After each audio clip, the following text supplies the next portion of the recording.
we all have to work together on. CARP works on it, helps to bring the issues to the attention of the public and the attention of government, and that's a good thing. And I know with Moses and Susan, they'll continue to do that. I've never known them to do anything else but do the right thing and keep pushing it ahead, and I'm sure that all of you who are part of CARP are going to do that as well. But I don't think a government can just write a check and walk away. I think all levels of government have to be a part of finding the solutions and have to work together as a team, federal, provincial, local governments, and the community organizations such as CARP.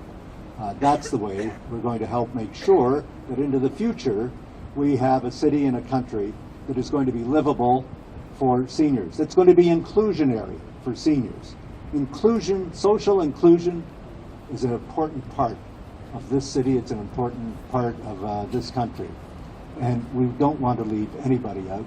And we don't want to, today, as we reflect on seniors, to certainly leave them out. We want seniors to feel safe, comfortable, well-housed, healthcare systems that recognize that they're living longer, thank goodness, and there's more of them, thank goodness, and let's make sure that we do the right thing for our seniors so that we not only can celebrate today what's been done in the past, but in the future when we get together, we can celebrate even more things. Thanks very much.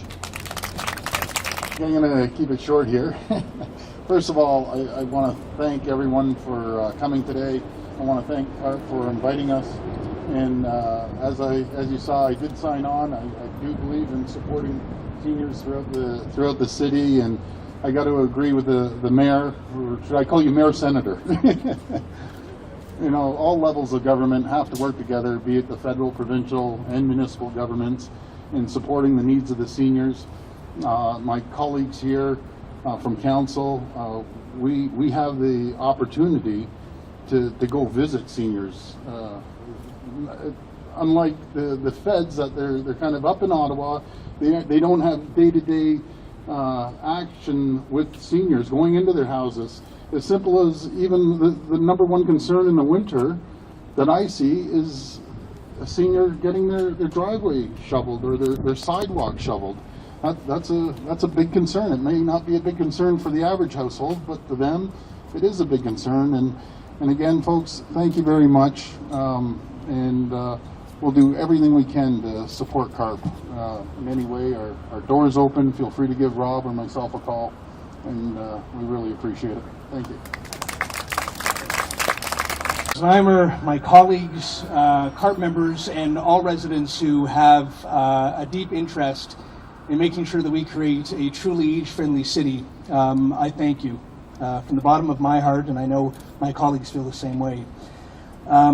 Our council decided early in this term to unanimously support a recommendation to start moving on creating a senior strategy for Toronto. And as we all know, when we create a senior strategy, it's not just for seniors.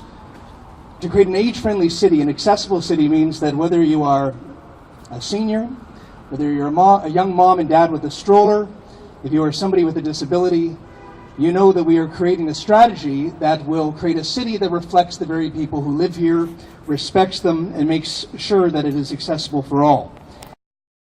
It was a quick yes, not just because I share many of the values that Susan embodies and has provided as leadership, but because we know that in an aging population, disabilities become a critical feature and a critical challenge to address. And as the chair of the Disability Advisory Committee of the city, we have to provide housing and services for people with different abilities very quickly, because if we don't, an aging population will not be able to work, will not be able to play, and will not be able to celebrate all the values that our city has embraced for many, many years.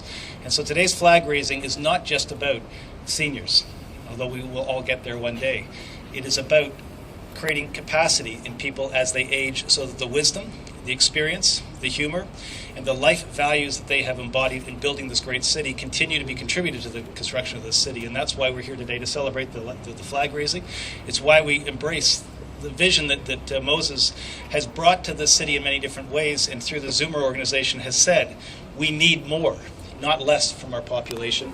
But City Hall and governments must provide the platform for more to happen, and that is the responsibility that all of us as councillors have, is to make this city more open, more accessible, more equal, and more open to the contributions that all citizens must make, can make, and with the leadership of CARP, will make. Thank you.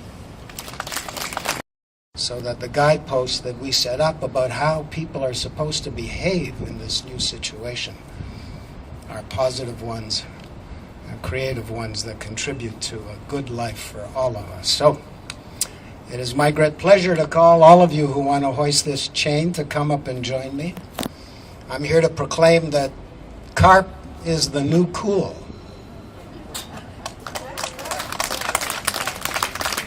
And Zoomer is its voice. So come on up here and let's get this flag up the pole. Ask the councillors to please join Moses and the senator for the flag raising. Anybody else who'd like to come and join us as well, you're welcome to come up.